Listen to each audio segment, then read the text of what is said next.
नमस्कार साथियों, मेरा नाम है आर के सिंह और आप देख रहे हैं संस्कृति आईएएस यूट्यूब चैनल।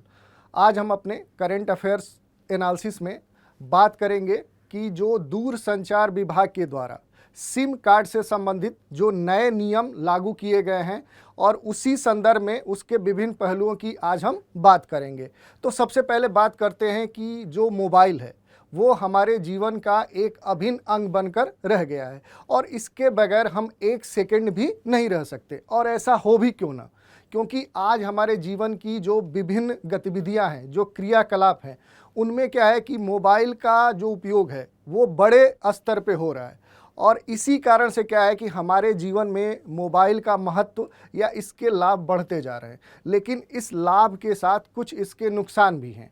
और उन्हीं नुकसानों में से एक है कि सिम कार्ड का दुरुपयोग होना, यानी कि जो नकली सिम कार्ड हैं जिनका उपयोग क्या हो रहा है कि फ्रॉड करने में, स्कैम या घोटाले करने में या फिर राष्ट्र विरोधी जो गतिविधियां संपादित होती हैं उनमें इसका उपयोग हो रहा है। इसी को ध्यान में रखते हुए दूरसंचार विभाग ने कुछ नए नियम लागू किए हैं और इसी संदर्भ में आज हम अपने करंट अफेयर एनालिसिस में इसके विभिन्न पहलुओं पर चर्चा करेंगे। तो आप आगे बढ़ते हैं और देखते हैं कि आखिर ये न्यूज़ क्या थी। तो न्यूज़ है कि new SIM card rules, what mobile user need to know about changes in KYC and more. तो क्या है कि ये न्यूज़ है और ये जो न्यूज़ है ये हमारे सामान्य अध्ययन के पेपर 2 यानी गवर्नेंस और दूसरा क्या है कि पेपर 3 यानी साइंस टेक से संबंधित ये क्या है विषय है। तो इसी के संदर्भ में हम विभिन्न पहलुओं पर चर्चा करेंगे। तो सबसे पहले देख लेते हैं कि आज के चर्चा में हम किन बातों पर विशेष रूप से बात करेंगे। तो उसमें सबसे पहले ये न्यूज़ देखेंगे कि आखिर ये दूरसंचार विभाग ने जो ये नियम लागू किए हैं वो क्यों किए हैं।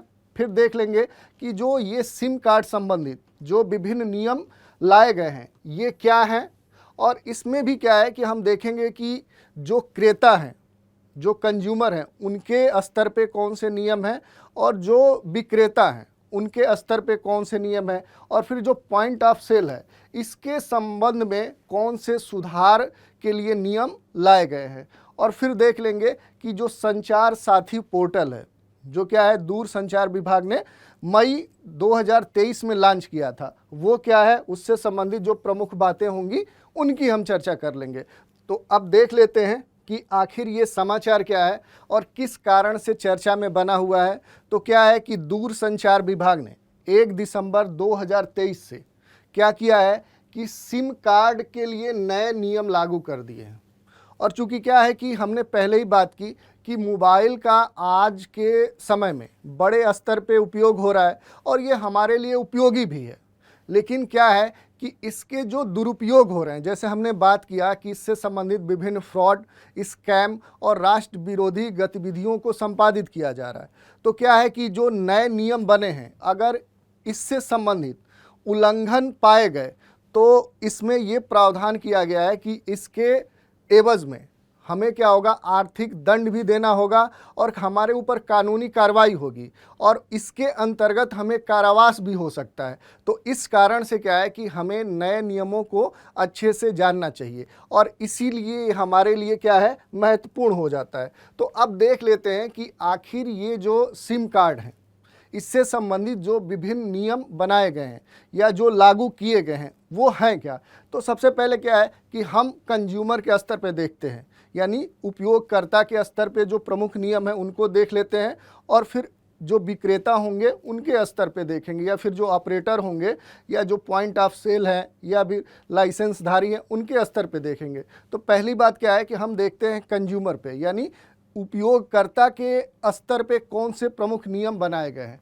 तो पहला क्या है कि सीमित खरीद, यानी क्या है कि इस नियम में जो सिम है इनके खरीद से संबंधित नियम बनाए गए हैं और खरीद पर भी क्या है कि इसको सीमित किया गया है। अब ऐसा क्यों किया गया है, क्योंकि यह देखा गया था कि अमूमन सिम बॉक्स का उपयोग करके स्वचालित कॉल करने के लिए थोक स्तर पे या बल्क लेवल में खरीदे गए सिम का लगभग 20% जो उपयोग होता था वो दुरुपयोग या ऐसे फ्रॉड, स्कैम या राष्ट्र विरोधी गतिविधियों में किया जाता था। अब बात कर लें कि आखिर ये सिम बॉक्स होता क्या है। जो आपको इसमें एक शब्द मिल रहा है, एक टर्म मिल रहा है सिम बॉक्स, तो ये और कुछ नहीं है, इसे जीएसएम गेटवे के रूप में जाना जाता है और यह एक तरह का इंस्ट्रूमेंट है, उपकरण है, और जिसका उपयोग प्रीपेड सिम कार्ड के माध्यम से संदेशों को रूट करने या VoIP,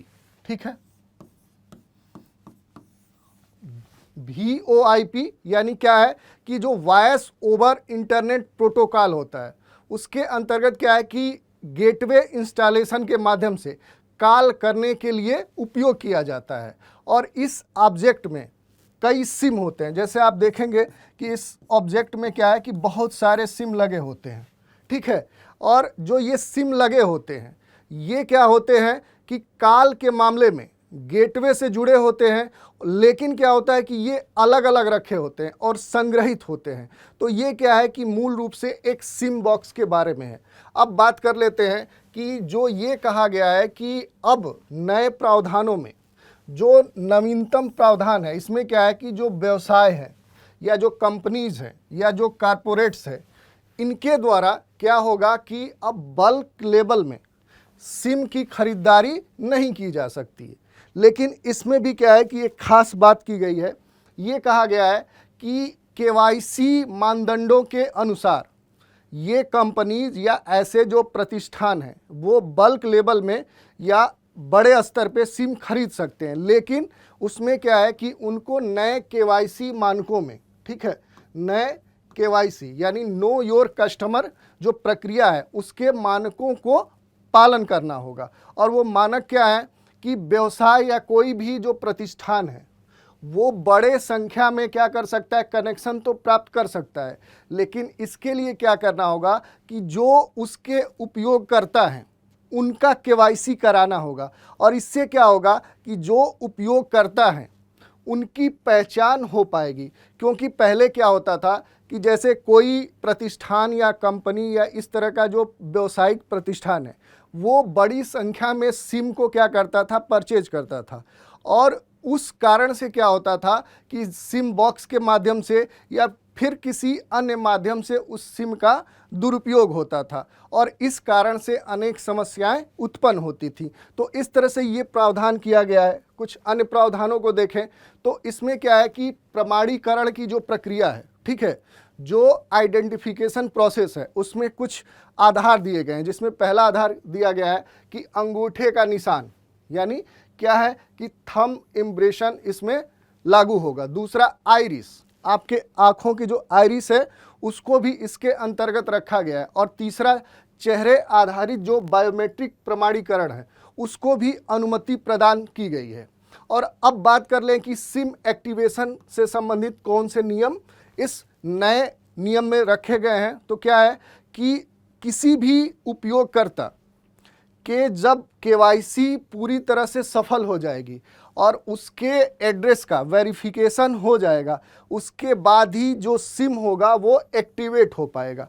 तो ये भी इसमें कहा गया है। अन्य बातों को अगर देखें तो क्या है कि जब हम सिम लेते थे, जब हम सिम खरीदते थे, तो क्या है कि हम उसके एवज में या उसको प्राप्त करने के लिए अपने आधार कार्ड का फोटोकॉपी या जीरोक्स देते थे। इसका क्या होता था, इसका दुरुपयोग होता था और उस आधार के फोटोकॉपी के द्वारा अन्य सिम कार्ड क्या किए जाते थे, वो एक्टिव किए जाते थे। तो इस तरह से भी समस्याएं उत्पन्न हो रही हैं और उसी के समाधान के लिए जो नया नियम है इसमें ये कहा गया है कि अब आधार कार्ड के फोटोकॉपी या कोई भी ऐसे वेरिफिकेशन के लिए हमें आधार कार्ड का जो QR कोड है उसको केवल स्कैन कराने की ज़रूरत पड़ेगी। चाहे हमारे पास वो फिजिकल नहीं है तो जैसे हम अपने मोबाइल में उसका फ़ोटो रखें या उसको डाउनलोड कर लें और उसको स्कैन करके हम दे सकते हैं।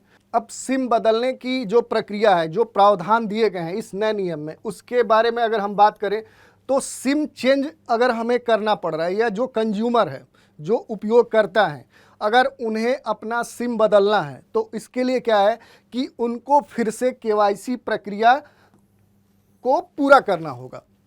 तो इस तरह से क्या है कि ये नए नियम में जोड़ा गया। और दूसरी बात किया गया है कि जब आप कोई सिम प्राप्त करेंगे तो 24 घंटे के लिए क्या होगा कि आपकी सभी जो आउटगोइंग कॉल्स है और जो इनकमिंग एसएमएस हैं वो क्या किया जाएगा, उसको रोका जाएगा, वो वर्जित होगा, वो बैन होगा। अब हम बात कर लेते हैं कि सिम के डिस्कनेक्शन या सिम के विच्छेद से संबंधित कौन से क्लाज इस नियम में जोड़े गए हैं। तो इसमें ये कहा गया है कि यदि कोई ग्राहक अपना सिम बंद करवा देता है तो उस सिम के बंद करवाने की तिथि से लेकर 3 माह तक यानी 90 दिन तक ऑपरेटर उस नंबर को किसी अन्य ग्राहक को प्रदान नहीं कर सकता। तो ये इससे संबंधित प्रमुख नियम थे।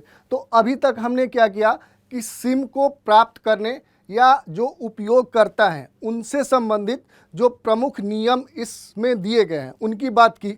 अब बात करते हैं कि जो सिम प्रदान करते हैं उनसे संबंधित कौन से प्रमुख चेंजेज किए गए हैं। तो देखिए, इसमें पॉइंट ऑफ सेल के संबंध में कुछ सुधार किए गए हैं और सबसे पहला कहा गया है रजिस्ट्रेशन के संदर्भ में, ठीक है, पंजीकरण के संदर्भ में। इसमें क्या कहा गया है कि जो पीओएस हैं, पॉइंट ऑफ सेल्स हैं, वो या तो लाइसेंस धारियों या फिर जो दूर संचार नेटवर्क ऑपरेटर है उनके साथ इनको पंजीकृत करना अनिवार्य है, पहली शर्त। दूसरी क्या है कि जो ऑपरेटर हैं उनकी एक खास भूमिका होगी और वो क्या होगी कि वो पॉइंट ऑफ सेल हैं उनका सत्यापन करेंगे, उनको वेरीफाई करेंगे। और साथ ही क्या है कि इसमें पुलिस का वेरिफिकेशन, यानी जो डीलर्स हैं उनको क्या करवाना होगा कि अपना पुलिस के द्वारा वेरिफिकेशन करवाना होगा। और जो तीसरी बात कही गई है उसमें ये कहा गया है कि जो पीओएस हैं यानी जो पॉइंट ऑफ सेल हैं और जो लाइसेंस धारी हैं उनके बीच में सिम कार्ड की बिक्री के लिए एक क्या होगा, औपचारिक एग्रीमेंट होगा, ठीक है। तो ये भी इसके अंतर्गत कहा गया है। और पंजीकरण की जो सीमा होगी उससे संबंधित भी कुछ इसमें क्या गया, छूट दिया गया है। जैसे अभी कहा गया है कि जो मौजूदा सिम कार्ड प्रदाता है उनको पंजीकरण की आवश्यकताओं का अनुपालन करने के लिए क्या है कि 1 वर्ष का समय दिया जा रहा है। उसके बाद पूरी तरह से इन पर दंडात्मक कार्रवाई होगी। तो ये इससे संबंधित कुछ प्रमुख बातें थी। अब बात कर लें जुर्माना की। तो क्या है कि यदि जो नियम बनाए गए हैं उसका उल्लंघन करते हुए पाया गया तो इसमें क्या है कि उसके खिलाफ जुर्माना का भी प्रावधान रखा गया है। और सबसे पहली बात कहा गया है कि जो पॉइंट ऑफ सेल है अगर ये किसी भी इस तरह की गतिविधि में शामिल पाए जाते हैं तो सबसे पहले क्या किया जाएगा कि इनको 3 वर्ष के लिए ब्लैक लिस्टेड कर दिया जाएगा। और साथ ही क्या है कि जो इनका एग्रीमेंट हुआ है उसको भी अवैध घोषित कर दिया जाएगा। और दूसरी बात क्या है कि इस तरह की गतिविधि में जो लोग शामिल पाए जाएंगे उनके ऊपर आर्थिक रूप से दंड भी लागू किया जाएगा। और इसके दौरान क्या है कि जो आर्थिक दंड होगा वो 10 लाख रुपए तक भी हो सकता है और आर्थिक दंड के साथ उनको कारावास की भी सजा हो सकती है। तो ये इससे संबंधित प्रावधान कहा गया है। अब हम बात कर लेते हैं सिक्योरिटी या सुरक्षा कि आखिर ये जो नए नियम बने हैं इससे हमें लाभ जो होंगे उसके अंतर्गत हमें किस प्रकार की सुरक्षा प्राप्त हो सकती है। तो जो सबसे पहली बात है कि इसमें क्या है कि कुछ ऐसे डीलर जिन्होंने क्या किया है कि फ्रॉड किया है और इसके द्वारा क्या है कि सिम को असामाजिक और जो राष्ट्र विरोधी तत्व हैं उनको प्रदान किया है, उन पर रोक लगाने में हमारी मदद मिलेगी। तो इस तरह से क्या है कि इसके द्वारा जो हमारी अंतर्राष्ट्रीय सुरक्षा है वो सुनिश्चित हो पाएगी। दूसरी बात कि जो डिपार्टमेंट ऑफ टेलीकम्युनिकेशन है इसका कहना है कि इन नियमों के द्वारा या इन प्रावधानों के द्वारा जो लाइसेंस धारी हैं उनके प्रणाली में भी सुधार होगा। और साथ ही क्या है कि जो ठगी करने वाले पॉइंट ऑफ सेल है उनको आइडेंटिफाई करने में भी मदद मिलेगी। और साथ ही क्या है कि उनको हम ब्लैक लिस्ट कर सकते हैं या पूरी तरह से उनको हटा सकते हैं। और इसी के साथ क्या होगा कि हम जो ईमानदार पॉइंट ऑफ सेल्स होंगे उनको प्रोत्साहित भी कर सकते हैं। तो ये इससे संबंधित क्या है कि कुछ सुरक्षा संबंधित लाभ थे। अब हम बात कर लेते हैं कि संचार साथी पोर्टल, यानी ये पोर्टल क्या है। तो देखिए, ये पोर्टल है जो दूर संचार विभाग है उसका एक नागरिक केंद्रित पहल है और इसको पहली बार मई 2023 में दूर संचार विभाग ने लॉन्च किया। और इसका मूल उद्देश्य था कि जो मोबाइल ग्राहक हैं वो क्या हो, सशक्त बने, उनकी सुरक्षा मजबूत की जा सके। और साथ ही क्या है कि जो सरकार की विभिन्न नागरिक केंद्रित पहलें हैं उनके विकास में मदद मिले। इस तरह से क्या है कि इस पोर्टल की शुरुआत की गई और इसके द्वारा जो मूल लाभ हैं या जो कंज्यूमर को मेन एडवांटेज है वो 4 हैं। इससे क्या हो सकता है कि जो कंज्यूमर है वो ये पता कर सकते हैं कि उनके नाम पर कितने कनेक्शन रजिस्टर्ड है, ठीक है, कितने मोबाइल कनेक्शन चल रहे हैं या फिर वो पहले से रजिस्टर्ड है। दूसरी कि धोखाधड़ी वाले जो गैर आवश्यक कनेक्शन है उनकी रिपोर्ट भी इस पोर्टल के माध्यम से की जा सकती है कि यदि किसी व्यक्ति के नाम से या उसकी आईडी से कोई सिम कार्ड चल रहा है तो उसको ब्लॉक करवाने के लिए इस पोर्टल पे प्रावधान दिए गए हैं। तीसरी बात कि यदि किसी व्यक्ति का मोबाइल खो जाता है, गुम हो जाता है, तो वो अपना सिम कार्ड इस पोर्टल के माध्यम से ब्लॉक करवा सकता है। और चौथी बात कि मोबाइल खरीदने से पहले उस मोबाइल का जो EMEI नंबर होता है उसकी वास्तविकता की जांच इस पोर्टल के माध्यम से की जा सकती है। तो ये क्या था कि सारथी पोर्टल के प्रमुख लाभ हैं। इसमें 2 मॉड्यूल दिए गए हैं। पहला जो मॉड्यूल है वो CEER है और इसके द्वारा क्या होता है कि जो खोए हुए या चोरी हुए मोबाइल होते हैं उनके उपकरणों का पता लगाने की सुविधा प्रदान की जाती है। और जो दूसरा इसका मॉड्यूल है उसके अंतर्गत टैफकॉप मॉड्यूल है। इसका उपयोग आधार कार्ड का उपयोग करके जो पंजीकृत सभी मोबाइल नंबर हैं उनकी जांच की जाती है। तो इससे संबंधित ये मॉड्यूल दिए गए हैं। अब बात कर लें कि जो ये पोर्टल लॉन्च हुआ है ये कितना प्रोग्रेसिव है। तो जब से ये लॉन्च हुआ यानी मई 2023 से जब ये लॉन्च हुआ उसके बाद से क्या है कि 1.14 बिलियन एक्टिव मोबाइल कनेक्शन का ये एनालिसिस कर चुका है। और इसमें से क्या है कि लगभग 6.6 मिलियन क्या पाए गए हैं, संदिग्ध कनेक्शन पाए गए हैं। और उनका सत्यापन करने में भी क्या है कि लगभग जो 5.2 बिलियन कनेक्शन है वो अपने वेरिफिकेशन में क्या है विफल पाए गए हैं। और इस आधार पे क्या है 66,000 जो व्हाट्सएप अकाउंट थे उनको ब्लॉक किया गया है और 8 लाख जो बैंक वॉलेट थे उनके खाते फ्रीज किए गए हैं। और 1700 से अधिक जो डीलर थे उनके खिलाफ 300 से अधिक FIR दर्ज की गई है। तो इस तरह से क्या है कि जो ये पोर्टल है ये बहुत तेज़ी से एक्टिव है और अपना कार्य कर रहा है। अब आज की चर्चा पर प्रश्न देख लेते हैं। प्रश्न क्या कह रहा है कि सिम कार्ड के लिए नए नियम के संदर्भ में निम्नलिखित कथनों पर विचार कीजिए। पहला कथन है नए सिम कार्ड के लिए KYC मानदंडों का अनुपालन करना होगा। दूसरा कथन है इन नियमों को इलेक्ट्रॉनिक और सूचना प्रौद्योगिकी मंत्रालय के द्वारा लागू किया गया है। और फिर कह रहा उपरोक्त में से कौन सा से कथन सही है? केवल 1, केवल 2, 1 और 2 दोनों, न तो 1 और न ही 2। तो इस तरह से क्या है कि आज हमने चर्चा की कि जो दूरसंचार विभाग है जिसने क्या है कि सिम कार्ड संबंधित जो नए दिशा निर्देश जारी किए हैं और जिनको लागू किया है उनके बारे में हमने देखा। तो आज इस सेशन में इतना ही। नए सेशन में एक नए विषय के साथ आपके सामने हाजिर होंगे। आप हमारे साथ बने रहें, इसके लिए धन्यवाद।